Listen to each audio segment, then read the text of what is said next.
on. And we literally, my husband and I have had this methodology. We're both entrepreneurs, and it was something for a while where we didn't want our kids to associate what we did to work.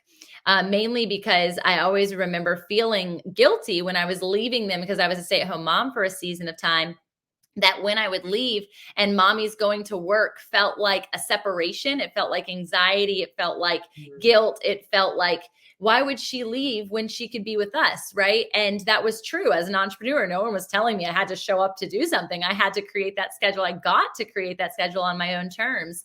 And in creating and saying, actually, mommy's going to help somebody today, or, hey, mama's actually designing something. You want to see it? And letting them see all of the granular pieces to what most would perceive as work, and showing up in the, I'm just creating. It makes it that much more freeing, not just to me, but to everyone associated to me, and all of the followers or people who are disassociated, but still seeing you show up. So I think that there's just this magnificent ability that if we can tap into the storytelling, if we can tap into what you said, I think it's so brilliant. It was made for you. Like, this creation was made for you. You could be writing a book.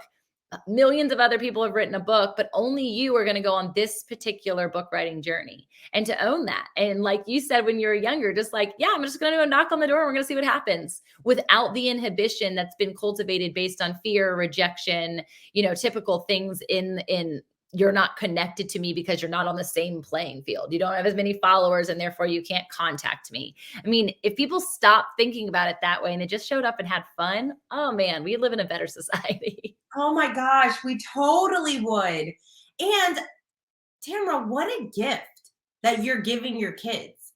What a gift you're giving your kids to let them see that, oh, this, I can live this out. Like, there's not a time that I have to shelve my creativity and go to work, or put this aside and now do that. I mean, if we all thought more about the ideas that we're having and that creativity inside of us, then work would be different. People would create differently. That's what I love about, when Google talks about how they give their people that 20% time to just kind of work on whatever project is meaningful to them. And some of their biggest programs, ideas. Yeah.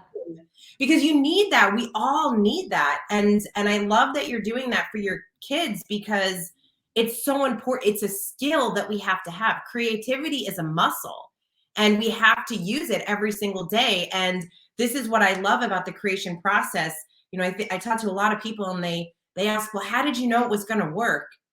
I'm like, what do you mean? I didn't. And by the way, it didn't. There are so good.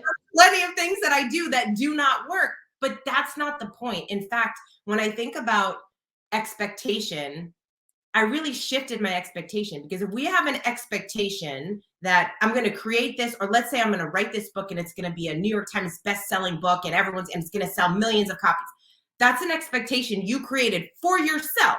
So now you're writing this book thinking that that's what you need, instead of, what if your expectation was, I want to write the best book that I can write right now, and the success of it is finishing the book. That's the accomplishment. And when you shift your perspective and now you go into it like, I'm learning so much about this process. And guess what? It doesn't have to be your first book. You can write that book and then take all of that experience to write your next book and the one after that. So that's what, and I use that example specifically because I'm writing a book and I'm in that process. Like, I get it. I get it.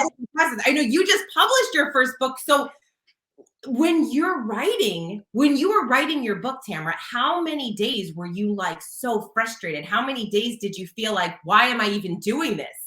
Oh my gosh. Well, I think this is the thing that is so different and so uniquely divine about each individual's process in this. It took me 3 years to bring what was out of 7-day whim. Like, I literally just got this download. I went on a writing retreat, and within 7 days, I've had about 175 pages. So I thought for sure, like, this book is going to be done in record time. This is crazy. Nobody has this story. And then when I went to the fine tuning and I went to the development of the things that weren't the download, but the things that I was still processing, the things that I was still working through, and I would go on these writing retreats because that was the only time I could get it done when I had toddlers at home, I would have breakdowns. And what I did, and what I would encourage so many other authors to do, is create your book launch team, or whatever you want to call it. Create a tribe in the process of writing your book that is so connected, not necessarily to the message, but they get connected to you and your process. But by the time that that book comes out, they really don't care what the title is. They don't really care what they're going to read. They just want to support you because they see the trial and error. They see the showing up. They see how much actually goes into publishing a book that people just don't recognize. And